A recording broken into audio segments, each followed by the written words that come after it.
Ang bilis ng panahon, no? Dati naglalaro lang tayo ng biko. Nagjojolin sa lupa. Tapos, tumbang preso bago lumubog yung araw. Pero ngayon parang hindi na lahat nararanasan ng bata yun.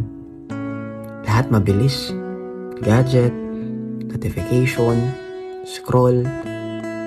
Kaya ako thankful ako kasi naabutan ko pa yung galos sa tuhod, pawis sa damit.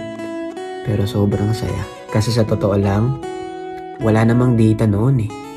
Pero grabe yung connection. Kaya alam nyo, na-realize ko, hindi lang laro yung tinuro sa atin eh.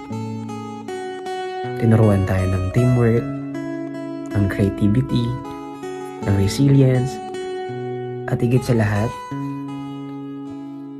kung paano maging masaya sa simpleng bagay.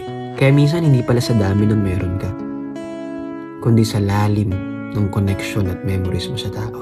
Ang sarap balikan, no? Ang saya alalahanin lahat. Pero ngayon, isa na lang siyang kwento na kapag naaalala mo, bigla ka na lang napapangiti at sumasaya.